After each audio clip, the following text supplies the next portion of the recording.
Grassroots Football Live has left the training ground behind and come to the Belfry Golf Club to talk to Graham Taylor, the former England manager, to talk about life as a footballer and a manager, and maybe a little bit of golf. Let's go. Right, Graham, we'll start at the beginning, which is always the best place to start. First question up is, how did you become a footballer?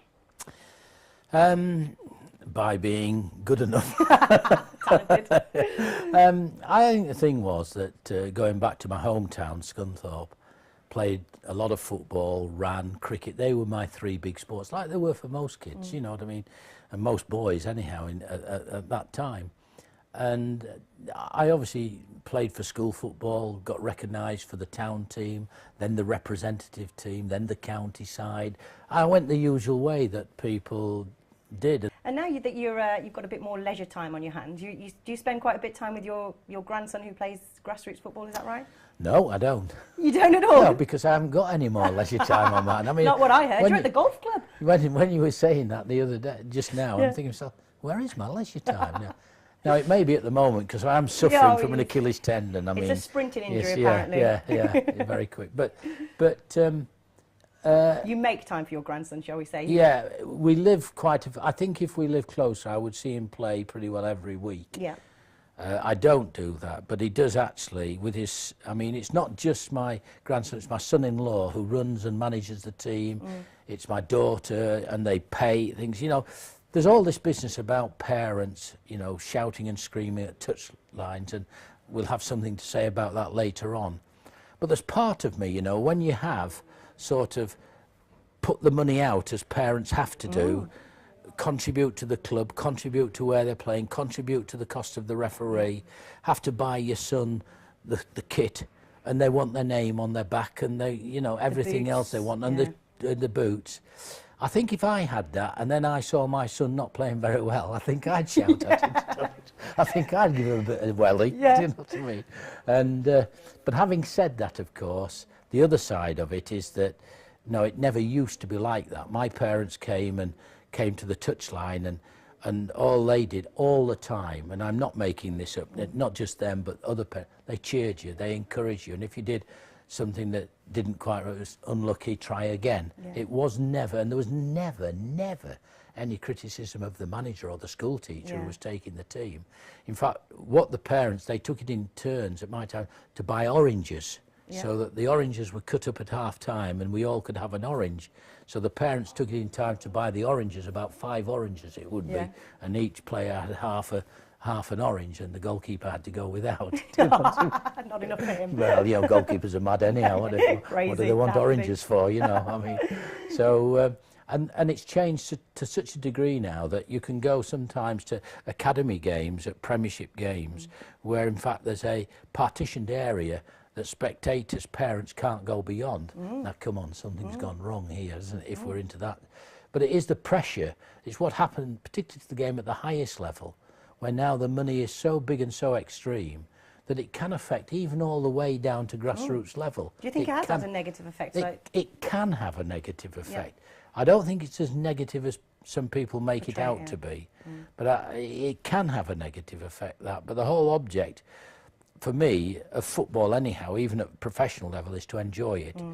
But at grassroots level, that is priority number one. And you can't enjoy.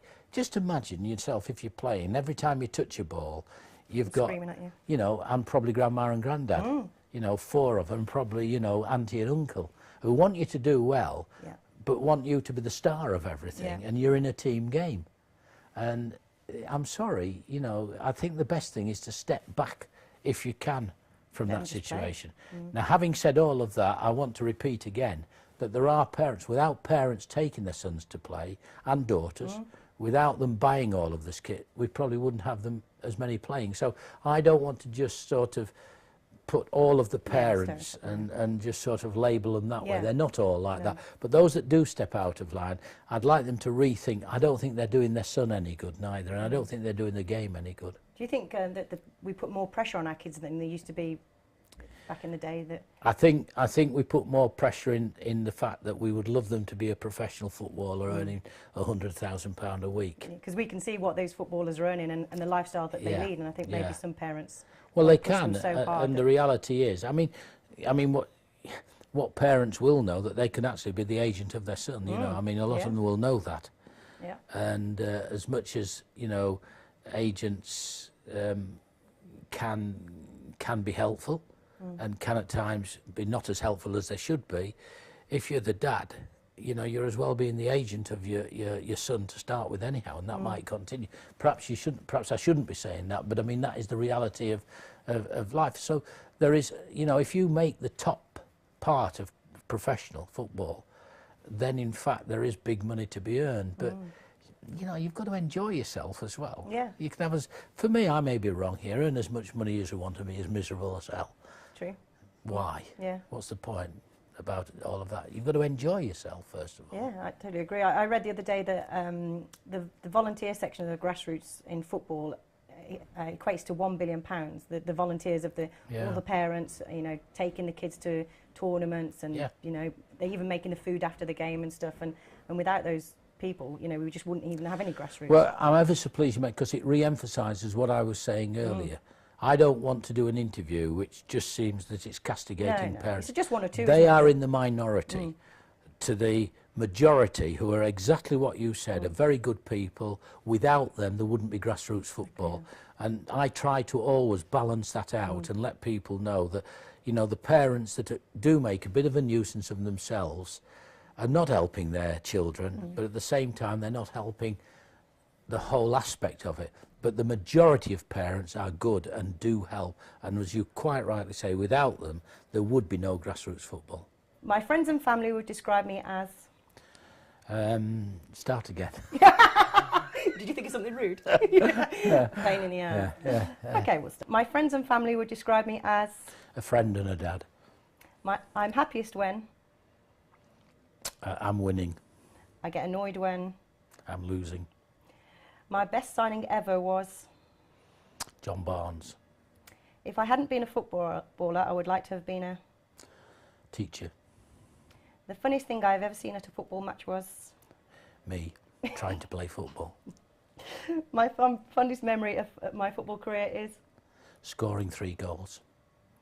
My favourite part of match day was... A winning dressing room after the game. If I had to give one bit of advice to a budding footballer, it would be... Enjoy yourself. Grassroots Football Live, NEC Birmingham, June the 12th to June the 14th. See you there.